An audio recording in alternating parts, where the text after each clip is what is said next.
Good morning, everybody, and welcome to another episode of the Monday Motivation Spotlight.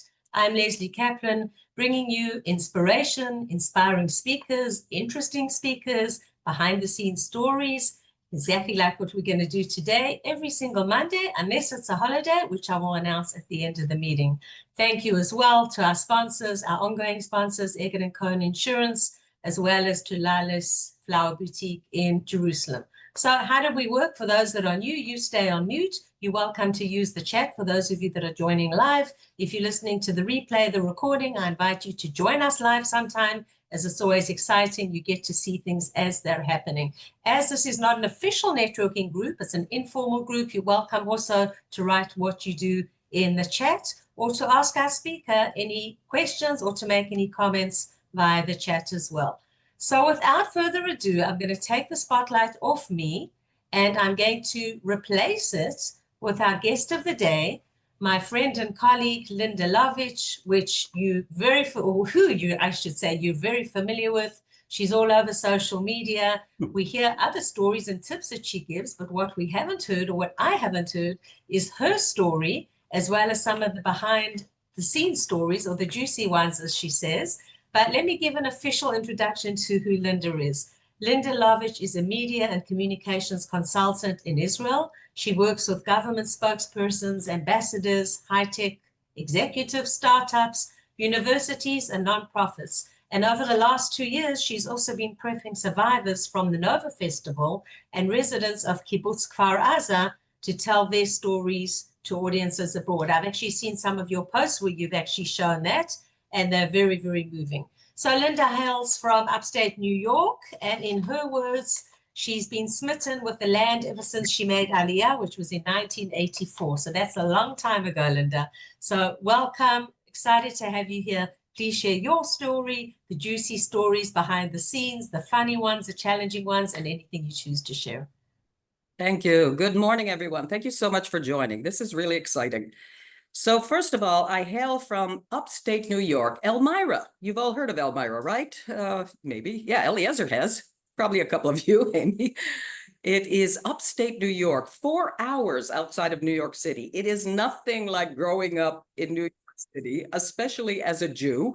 There were not a lot of Jews there, but we did, of course, have enough that we could have that synagogue you wouldn't step into.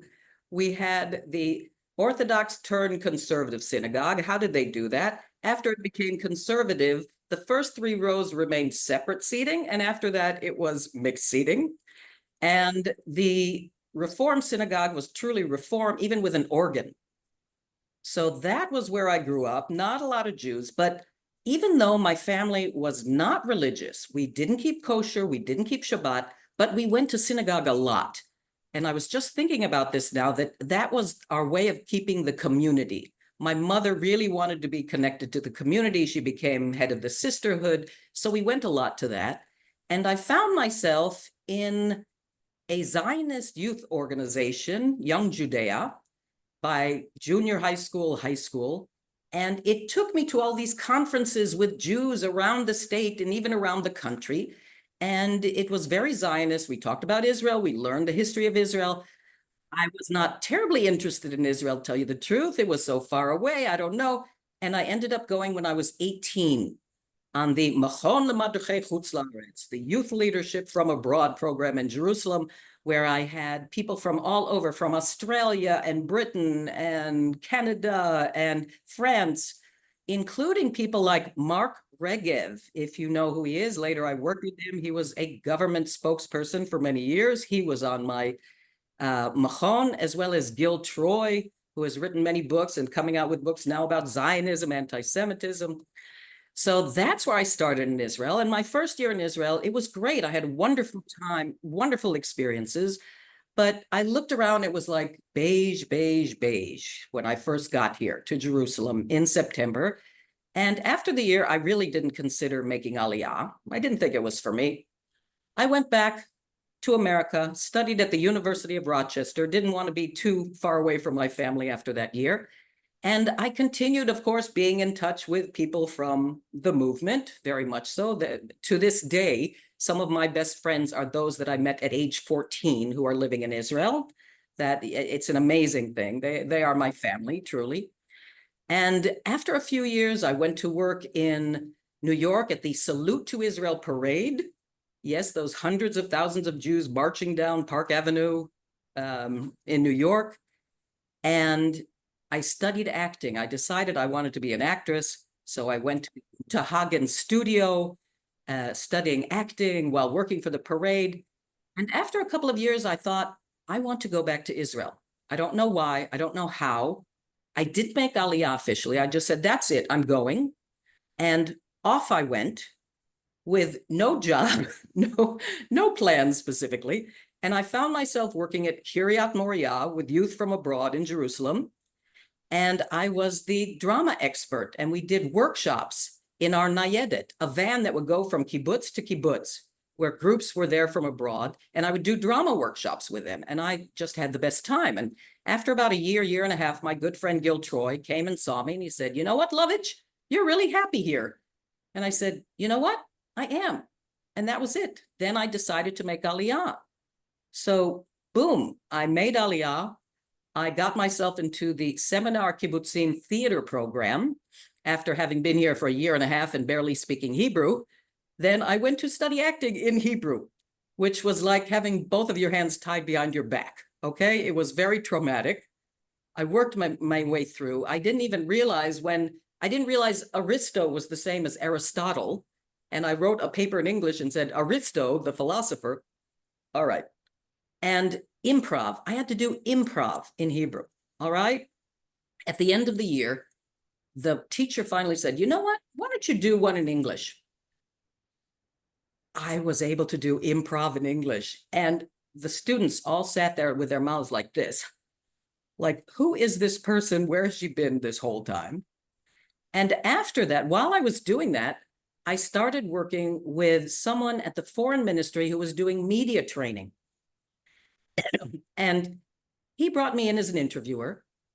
And I did that for a couple of years. He was doing the media training with all these diplomats, spokespeople, ambassadors going abroad. And after a couple of years, he said, you know what? I'm going off to study. You take the business, do what you want with it. And good luck. Geh gesundheit. And I started taking over. And at the same time, I was still doing the acting. I found myself actually in a soap opera on Israeli TV. It was called Kesef Katlani, Lethal Money. And I was the evil Elza, the one who had other people killed, an evil businesswoman. I had the best time. We went filming in Eilat, in Budapest. It was amazing. But I kept on with the company, with the training, and I found myself getting into high tech and nonprofits and then universities. And little by little, I found that I really liked this and I felt that I was really good at this. And I'm doing the presentation work, I'm doing the media training, and I found that it was amazing. I got to work with researchers that deal with taking small plastics out of the ocean and making it into green materials for building, to the next ambassador to Japan. And, you know, every day is a different treat for me to work with these people.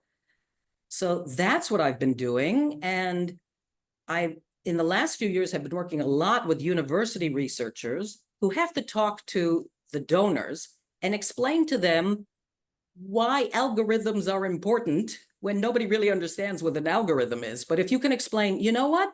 If I have all of this data and I need to solve a problem and I need to take from the data the answer, that I can do. Okay, now I understand. You know, make it accessible to the donors, make it exciting. And this past year at the Board of Governors for Ben-Gurion University, I worked with some 27 different presenters with that. That was amazing.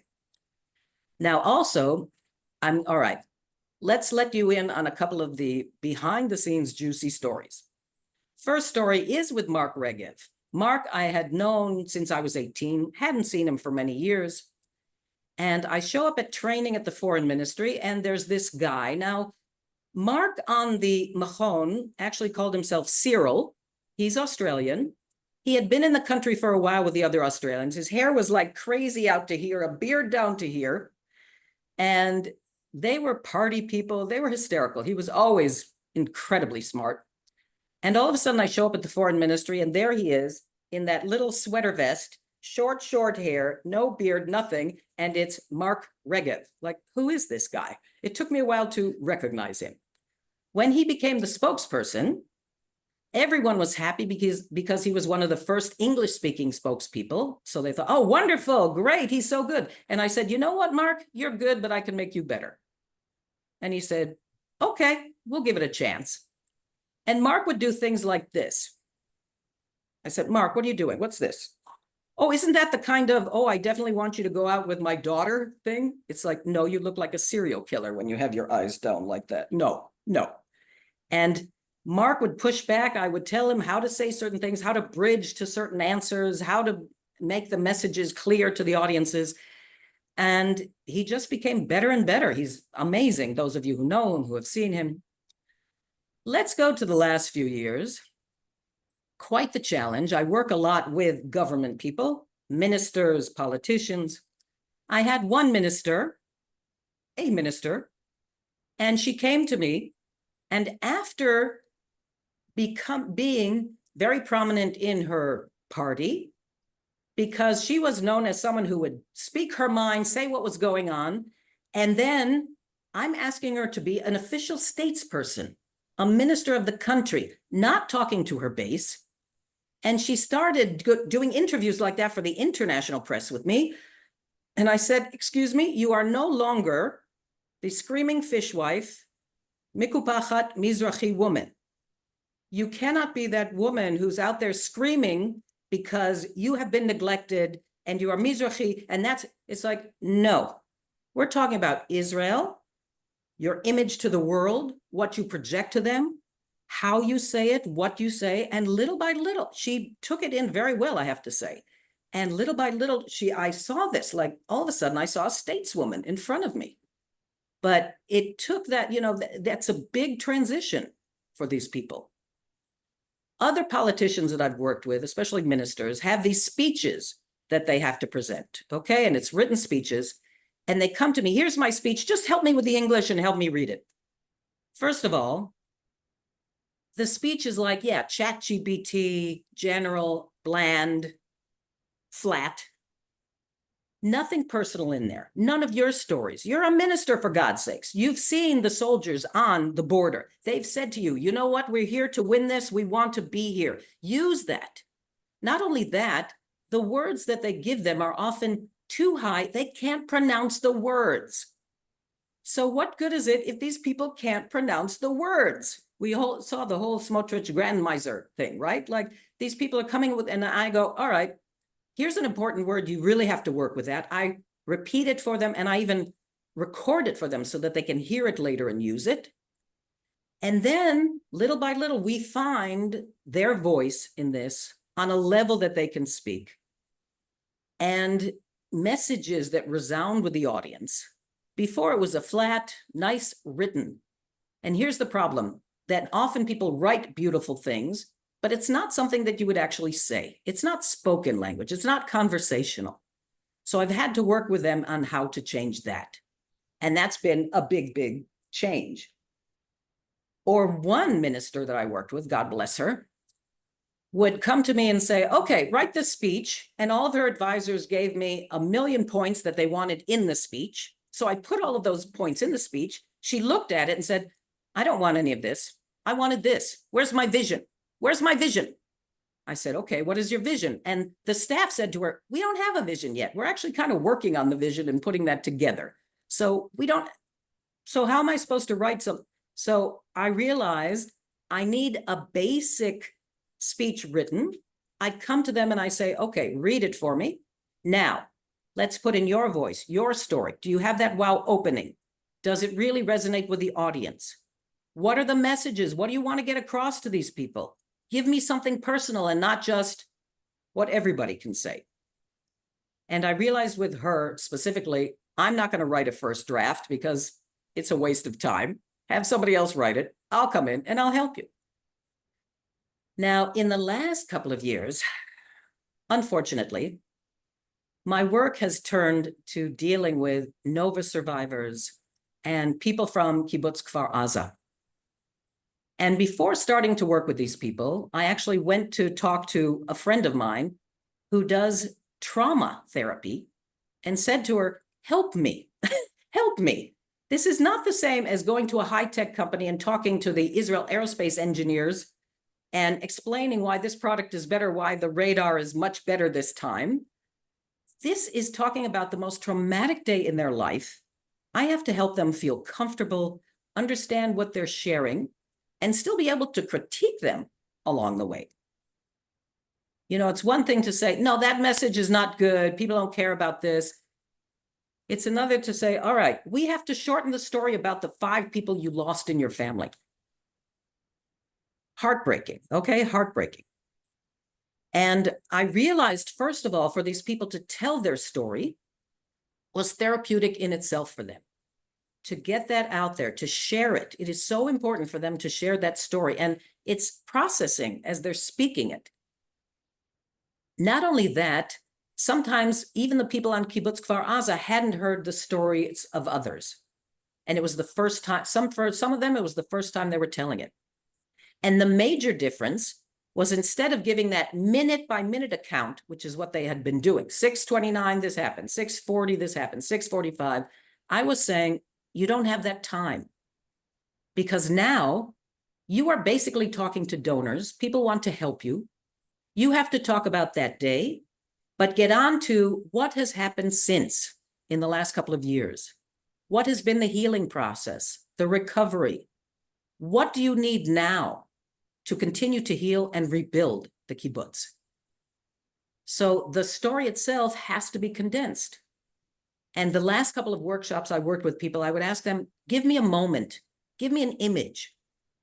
And one woman said, okay, what I remember is seeing a truckload of men dressed in black coming into the kibbutz, coming towards my house. They all jump out of the truck and they come with their guns blaring towards my house, towards my home, towards my family. I will never forget that day. And that's enough for that 1 minute. You know, to give me that minute is, I understand what you went through that day. Or those, when they were rescued, when the army came and took them out, that walk, how they had to do. One woman said, you know, she's a tour guide. I'm a mora derech, and I'm used to guiding people. So I'm making sure all the soldiers, the young soldiers, are in front of me and they're okay. And they go, no, you're in the middle. We are in the back. We are in the front. We are protecting you. We're the ones who are in charge here. You have to let us do that. Or another woman who actually deals with post-trauma therapy is in her safe room. Her husband has gone out. He's part of the defense corps there. And she doesn't get a message from him for a while. And she realizes he is probably gone. And she thinks, all right, here's what I have to do. I know that if I don't deal with trauma as quickly as possible, I will be suffering later. So I have to do something. First, I'm going to try to meditate. She tries to meditate. She says, then I read a book. I have no idea what the book was. I just remember it was red. You know, there are all these stories that come out that are so indicative and symbolic of that whole day. And that's enough to give me. And just now I worked with someone from Kfar Aza, who's now the head of the regional council of Shar HaNegev, on his way to conferences. He's going to do a JNF conference. He was on his way to Neta'im, this conference that his brother-in-law, who was murdered on October 7th, actually founded to connect Israel and Jewish communities abroad, smaller Jewish communities, realizing that they don't have the resources like New York, London, Miami. So he went to speak at this conference. His English is not great, but we worked on it, and God bless him. He worked really hard. And these people, you know, they work night and day. And I helped him with shaping his story also. You know, how much he lost 5 people in his family that day, okay?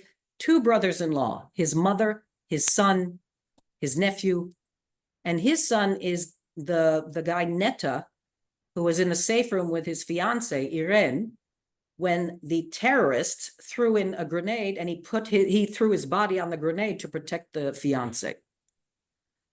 So this man has to tell these stories and has to continue and has to be, with it, conscious, focused. And God bless him, he worked on it, and it was amazing. And at one point, I worked with him day after day. And the second day he said, last night I got out of here, I was exhausted. I was really exhausted. And I had this delegation from San Diego, and I had to talk to them, I had to take them around. I didn't know what to do. But I remembered you had done this warm up with me. And one of the things you did was this, the V, hold your arms up in the V, that power stance that one woman also said, it kind of brings all the good down to the earth from the heavens, as well as the Wonder Woman power stance where you put your hands on your hips. He said, yes, exactly. Everybody try. It's great. It's a great feeling. It's really like energizing. If you're, nervous before, do that. He did these two things and he said, you know what? All of a sudden I had energy. I could go on. I felt good. And I was so happy that he could do that. It was like, this is where I get such nachas from this, when I hear these things, like, you really made it work. Thank you. Or, after the Board of Governors, when they tell me, they told us this was the best Board of Governors ever. Like, everybody was so clear, wonderful. I feel very lucky in the work that I do. It's really helping so many people. It's contributing to this wonderful country that people have to get out there and tell people the wonderful things we are doing. Not just maybe we're doing negative things, but the wonderful things that we're doing that people don't know about. And I think that's so important to share that. And so I try to share these stories, the research, whatever I'm doing with these people, I try to share that with the world. And I think that's really, really important. And I just feel incredibly lucky that I'm able to do this. I have to admit that sometimes when I'm doing the work like with the Kfar Aza people, I myself go, ooh, I think this is not easy for me. I think this is hard. At one point they were all at Kibbutz Shvaim. And I did a workshop, I think, with this guy, Ori, the one who had lost 5 members of his family. And I came out and another woman from the kibbutz said to me, oh, you just worked with Ori? Yeah, that's a tough story. Maybe you want to go over and just have lunch in the Chadar Ochel, in the dining room. And I said, no, I'm fine. I'll just eat and I'll go in. I have a sandwich. I found myself walking across the lawns, going into the hotel, going into the Chadar Ochel, into the dining room. It was cool. It was quiet. There was all of this comfort food, a huge salad bar. There was couscous with vegetable stew. I sat down and I ate, and I just felt myself breathing, decompressing, and realizing, yes, I needed that. How did she know that? It was exactly what I needed. So sometimes I think we have to give ourselves a break when we work with certain clients, to know that we're affected by it also, and just have to be kind to ourselves. So that's my basic story. If you have any questions or want to hear more stories, happy. Right. Well, firstly, Linda, I love your energy. We love your energy.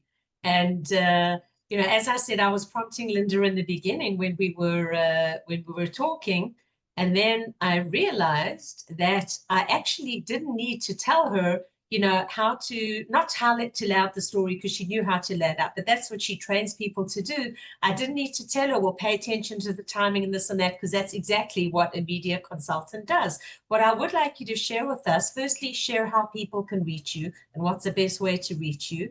And also, if there's anything you would like to give as a message to our government and politicians, which I'm sure you do on a regular basis, the message to give across, because as we know, our PR, we have individuals who give good PR, but as a whole, our PR is not as good and could make a huge difference to our standing in the world. Now, what message do you give to these people besides what you've already shared, or if there's one particular message that you would like to give to them?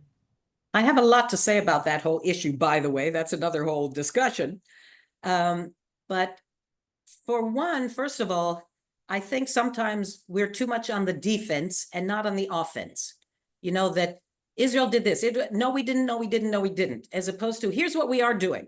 Here's all of the humanitarian aid going into Gaza. Here's how Israel sends in their soldiers to protect the people getting the humanitarian aid from Hamas, who is shooting at them.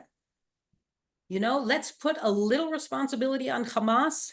Maybe they have something to have to do with it. Plus everything else that's going on in this amazing country at the same time. You know, like I said, the research that is happening. We do so much for the world. The world doesn't even know. Like, there's so many of those. If you really want to boycott Israel, then stop using your computer, your phone, Waze, cherry tomatoes, and everything else, medicines for saving your life, you know, that people don't know about. People don't know we're a democracy. People don't know that they're Arab Israeli citizens. People don't know that Palestinian children were brought into Israel to be treated in hospitals. That they don't know. So share the things that they don't know. Share your day-to-day life. Actually, every time there's a rocket and I have to go into what I call the boom boom room, I actually do a little. I've seen that. I love it when you use those words, actually. Not the rockets, but the boom boom room. I do a little rants going into the boom boom room. And then when I come out, I sing. There's a song when I come out of the boom boom room, whether it's in Hebrew, in English, and people love that. You know, it's something so positive, like rockets are flying overhead. You're going into your safe room and you come out singing. It's like, hell yeah, that's, you know, we are resilient. We are strong. This is Israel.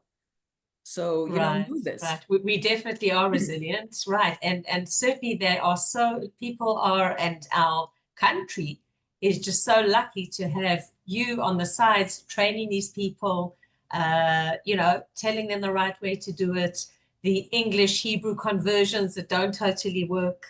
So absolutely. And you are part of the country's vision, one of these people that are making that big difference in terms of getting our message out and highlighting the things. And hopefully we can only improve and grow from strength to strength. Thank you. One last point I actually wanted to add that because of COVID, I had to start doing all of my training online. And now people come to me with, all right, how do I present online? Because it's a whole different thing. You know, looking at the camera, sometimes not being able to see anybody, but still having to have that same energy like I'm talking to people, or getting them involved and activate them. People don't always say, excuse me, I want to talk. You know, putting that in as part of the planning, like now I'm asking you to go online and say something. Right, absolutely. It's a total different way of communication, but we feel your energy. We definitely feel your energy, and that's what you're training other people to do. How can people reach you? What's the best way? Best way, you can find me on Facebook, LinkedIn, through my website. Okay, do you want to just say the URL if it's easy enough? Because people are watching the replay. So as opposed to actually just writing it in the chat. Yes, I will share that. Okay, and then just say it out loud as well, or I'll say it out loud, but put it in the chat, which is good. And while you're writing that, I'll just say once again, it's been a pleasure hosting you. Thank you so much for everything you do for this country. And of course, thank you for inspiring us. And that's the aim of the Monday Motivation Spotlight, is to find inspiring speakers every day or every week. Every day I'm working on this, but every week we show the speakers. So thank you about that, Linda. All right, so for those of you joining live, it is in the chat. For those of you watching the replay, lindalovitch.com. Okay, that's a www, but if you just Google her, you will find her. Thank you, Linda. Any parting message, 1 minute, 30 seconds that you'd like to give besides what we've said? Thank you. First of all, if any of you would like help in presentations or media training, or you have good ideas of referrals for me, I would appreciate that. I especially love working with those university researchers, so people from different universities, especially in the resource development, or government agencies, as well as high tech. All three, I would be happy to have those and be able to collaborate with you. All right, fabulous. Thank you, Linda. So thank you to Linda. Thank you to all of you who have been joining us either live or if you're watching the replay of the Monday Motivation Spotlight. I'm Lesley Kaplan, bringing this to you every week, as I said, except when there's a holiday. So next Monday is Erev Chag, Erev Rosh Hashanah. We will not be meeting. Wishing you and the entire Am Yisrael Shana Tova, Chag Sameach, and only good things, Am Yisrael Chai. May you continue to do wonderful things, Linda. May we all continue to do wonderful things and inspire the special nation of ours that we're privileged to live in, for most of us that are listening to this. And I look forward to seeing you in 2 weeks' time on the Monday Motivation Spotlight. Thank you again to our sponsors, Egan & Cohen Insurance and Lali's Flower Boutique. Stay safe. I'm Israel Chai. Shana Tova. See you in 2 weeks' time. Bye-bye. Shana Tova. Thank you.